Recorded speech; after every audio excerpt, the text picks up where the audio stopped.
mag-secret file, ay ilike mo muna ang video na to at mag-subscribe na sa aming YouTube channel. Don't forget to click the notification bell para hindi ka nahuhuli sa latest episode ng DJ Rocky's Secret Files.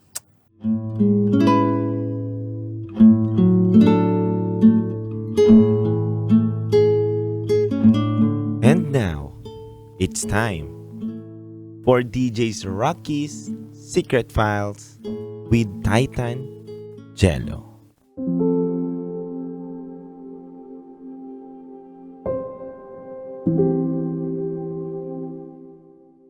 Habang wala ako, tinatrabaho din pala ng katulong namin ang mister ko.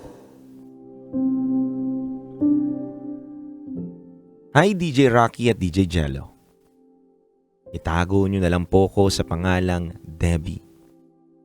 At ito ang aking Secret File.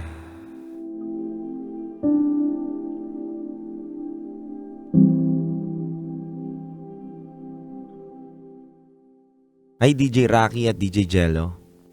Gusto ko lang po ibahagi ang kwento ko ngayong araw na to.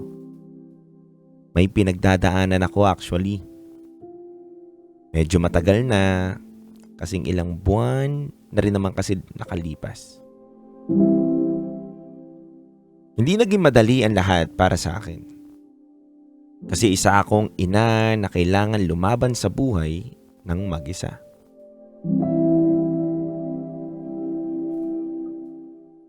Pero hindi ako noon na nag-iisa. Kasal ako sa asawa kong itago natin sa pangalang Herbert. 4 na taon kami ni Herbert na nagkaroon ng relasyon. Hanggang sa ikasal kami sa simbahan. Matapos ang 2 taon, nagkaroon kami ng isang anak na lalaki.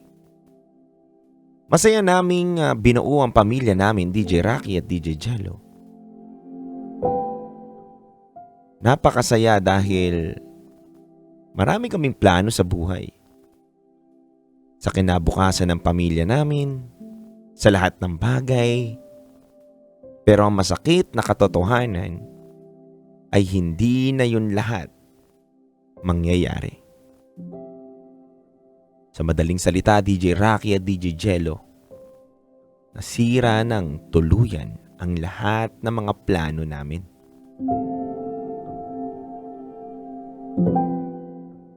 Para alam ng mga nakakarinig ang kwento ko, parehas kaming nagtatrabaho ni Herbert. Isa po akong call center agent. Habang ako naman, si Herbert ay isang call center agent habang ako naman ay isang preschool teacher sa isang pribadong eskwelahan. Ako ang kumakayod sa araw, si Herbert naman sa gabi. Dahil sa klase ng trabahong meron kaming dalawa. Hindi namin kayang alagaan ang anak namin, kaya nagdesisyon kaming kumuha ng katulong. Katulong na magbabantay sa anak namin. Dahil hindi lang naman si Herbert dapat ang mag-abala sa anak namin. Dapat meron rin siyang katulong kapag wala ako dahil papasok na rin siya kinagabihan. DJ Rocky, DJ Jello, 3 taong gulang na ang anak namin at kailangan may mag-alaga sa kanya habang nasa trabaho kami. Wala rin naman kaming mga kamag-anak na pwedeng makapagbantay o mapagkatiwalaan kaya napilitan kaming mag-hire ng katulong. Nakahanap naman kami sa isang group sa Facebook kung saan nag-post ang mga naghahanap ng trabaho at mga naghahanap ng yaya. Doon ko nakita ang profile ng isang babaeng itago natin sa pangalang Emily. Si Emily ay taga-probinsya. Nakuha ko ang atensyon niya dahil siya agad ang nag-respond sa post namin. Kalagay pa nga doon sa post namin, DJ Titan Jello, Kailangan na namin nung araw na yun. Basta may mabuting puso at maayos na profile, go na. Kaya yun nakuha yung attention ko ni Emily. Kinat ko siya. Sabi niya very interested daw siya kaya minessage ko na siya agad. Nagtanong ako ng basic na mga tanong. Kagaya ng experience niya sa pag-aalaga ng bata, sa pagluluto, sa paglalaba at sa mga gawaing bahay. At isa sa mga tanong ko, ano ang mga dahilan kung bakit siya nawalan ng trabaho? Mga ganun lang naman, DJ Rocky, DJ Jello. Nagtanong din naman ako kung may boyfriend na siya o asawa at ang sagot niya naman sa akin, wala pa naman daw. Buti na lang kasi kapag may jowa o asawa, minsan yun pa ang dahilan kung bakit nagiging pasaway yung katulong. Tapos yun. Noong nagkasundo kami sa buwan ng sahod niya, nag-instruct ako na kumuha siya ng NBI clearance. I-send niya sa messenger ko at pagkatapos mag-uusap kami ulit kung kailan siya mamamasukan. Nakomplay naman niya ang hinihingi ko. At pagkatapos na 1 linggo, tumuloy siya agad sa amin bilang isang stay-in helper. Bata pa si Emily, mga 22 years old siya noong nagsimula siya sa amin. May kagandahan naman, medyo maputi, mahaba ang buhok, at mukhang malinis sa katawan. Naisip ko, okay siya kasi hindi siya yung tipo ng katulong na mukhang yagit. Noong nagsimula siya sa amin, nagalingan ako sa kanya. May kusa, marunong maglinis at magligpit. Hindi kailangan utusan para kumilos. Marunong ding magtanong kaya madali niyang na-adapt ang trabahong gusto kong ipagawa sa kanya.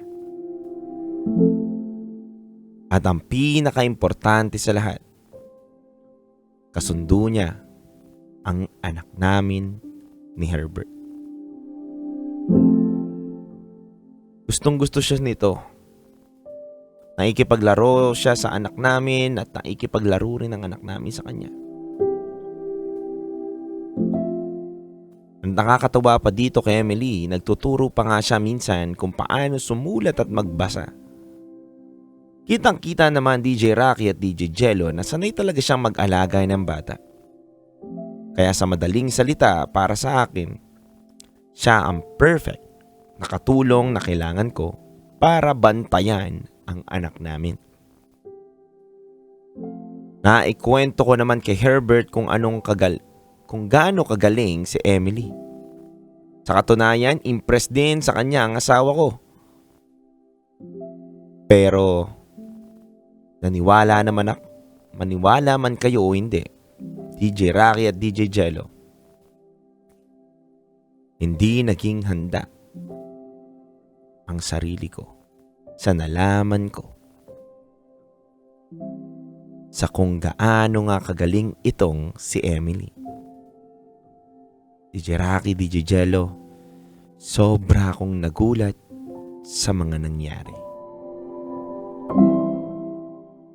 Magaling din pala siyang mag-ahas at mangagaw dahil inahas niya ang asawa ko. Last year, isang umaga, umuwi ako ng bahay galing eskwelahan. Kasi na-cancel ang pasok ng mga bata dahil sa lakas ng ulan. Ang anak namin nandun sa kwarto, natutulog pa. Pero wala dun si Herbert. Tinatabihan niya kasi ang anak namin tuwing uuwi siya sa madaling araw. Noong umagang iyon, pinagtataka ko lang kung bakit wala siya. Walang nagbabantay doon sa bata. Hindi ko rin mahanap si Emily. Wala siya sa kusina, wala siya sa sala, wala rin siya sa banyo. Kaya yung pumasok ulit ako sa kwarto. Pumasok ako sa CR ng kwarto namin. at bumungad sa akin ng isang eksenang kahit kailan ay hindi ko naisip na mangyayari pala. Si Herbert at si Emily, hubot-hubad, may ginagawang kababalaghan habang tulog ang anak ko. Habang wala ako sa bahay, gumagawa ng isang bagay na hindi nila dapat ginagawa. Nandilim ang paningin ko ng mga oras na yun, DJ Rocky at DJ Jello. Sandamakmak na mura at sigaw ang ginawa ko. Naalala ko pa nga po, nagkandara pa akong sabunutan ng katulong na umahas sa asawa ko. At hindi lang ako makapagsalita that time, pero gustong gusto ko pang sumigaw ng bakit nyo ginawa sa akin to. Tanging mura na lang po ang mga lumalabas sa aking bibig. Hindi na rin mabilang ang sampal sa muka at mga naibato ko kay Herbert dahil sa pagtataksil na ginawa nila. Sigaw ako ng sigaw.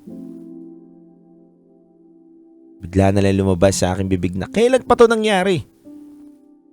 Kailan pa lahat ng tong nagsimula? Mga hayop kayo. Kadiri kayo. At walang sumasagot, DJ Rocky at DJ Jello. Walang may pakialam. Nagbiye si Emily na parang hindi siya natataranta sa galit ko. At ganun din si Herbert. Ganun din ang ginawa ng asawa ko na nagbihis lang na parang walang nangyari.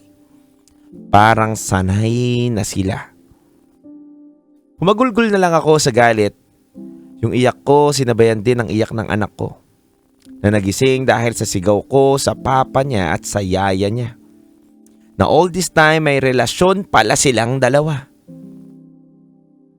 Alam nyo, DJ Rocky, DJ Jello, kung hindi ko pa sila nahuli, kailan ko pa kaya malalaman?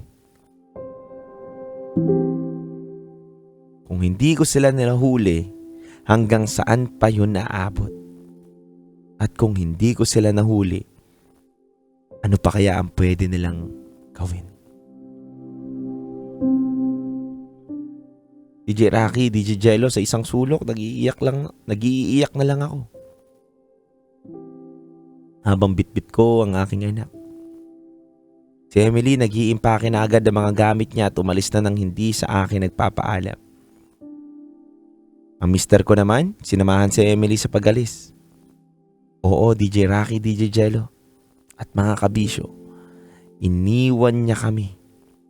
Iniwanan niya kami ng anak ko. Iniwanang luwaan at walang alam kung paano mag-uumpisa muli. Maya-maya pa tinawagan ako ng mother-in-law ko at sinabi ko ang mga nangyari. Kung ano ang mga nakita ko, napasigaw na lang siya sa galit. Hindi niya inakala magagawa ng mismong anak niya. Pero nangyari. Nangako naman siya na tutulungan niya ako, kami ng anak ko, at kakausapin niya si Herbert para ayusin ang gusot na iniwan niya sa bahay. Pero ang sabi ko sa kanya, Ma, hindi na kami pwede. Hindi na rin siya nagtanong kung bakit, pero nanindigan siyang papanig sa amin ng apo niya. Mga ilang buwan, walang paramdam si Herbert sa akin. Pero hindi ko rin siya makontak at hindi rin siya sumasagot sa mga text messages ko. Tumulong na ang biyanan ko na alagaan ang anak ko that time. Kaya naituloy ko ang trabaho ko. Ang hindi ko inaasahan na sabi na sa akin mismo ng biyanan ko na nakatanggap siya ng impormasyon mula kay Herbert. Nabuntis ang katulong namin. Sila daw ngayon ay nagsasama kung saan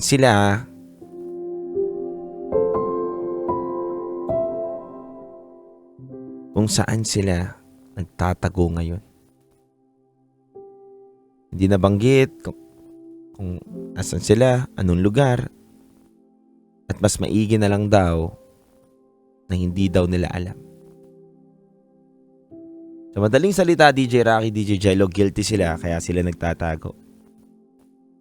DJ Rocky at DJ Jello, halos 10 years kaming nagsasama ni Herbert pero lahat ng yon parang lumubog lang sa inidoro. Dahil mismo kay Herbert at kay Emily, nasira ang aming pagsasama. Ayoko isisi lahat kay Emily.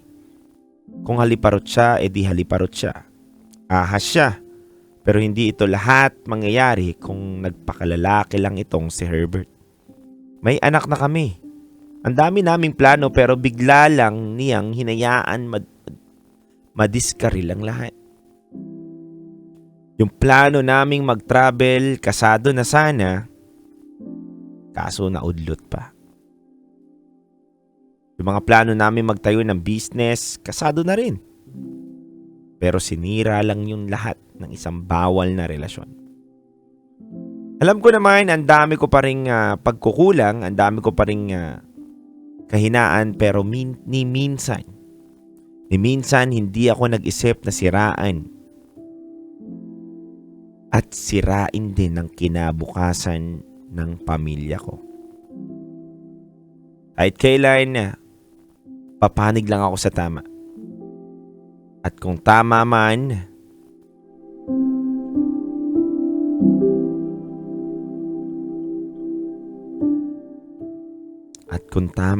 na hindi nabigyan ng pagkakataon si Herbert, yun na ang gagawin ko.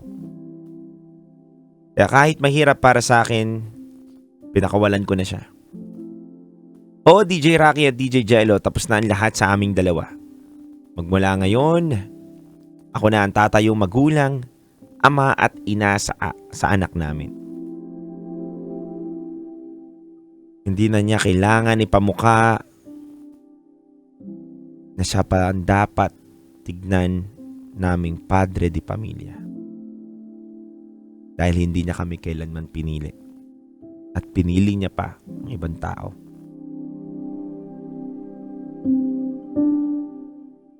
Sa kabila ng lahat ng ito, DJ Rocky, DJ Jello, malaki ang pasasalamat ko sa biyenan ko. Dahil hindi niya kinonsente ang anak niyang nagkamali. Salamat sa patuloy niyang paggabay at pagtulong at pag-aalaga sa apo niya. Alam kong hindi rin madali ang talikuran ang sarili niyang kadugo pero pinahanga niya ako sa tibay ng loob niya. Para naman sa anak ko na si Troy, I am sorry.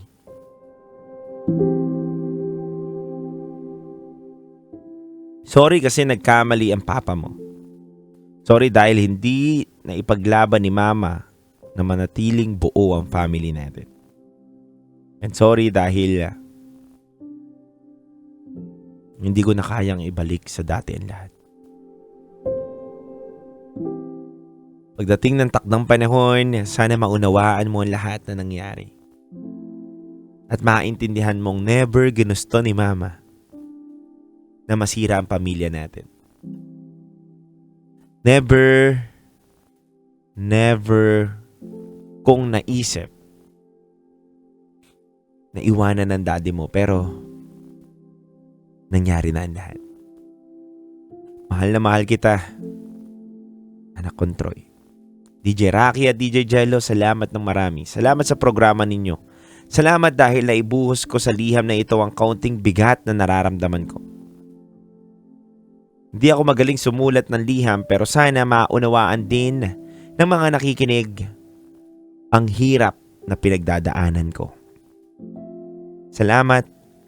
Hanggang dito na lang. Muli, ako si Debbie. At ito ang aking secret file.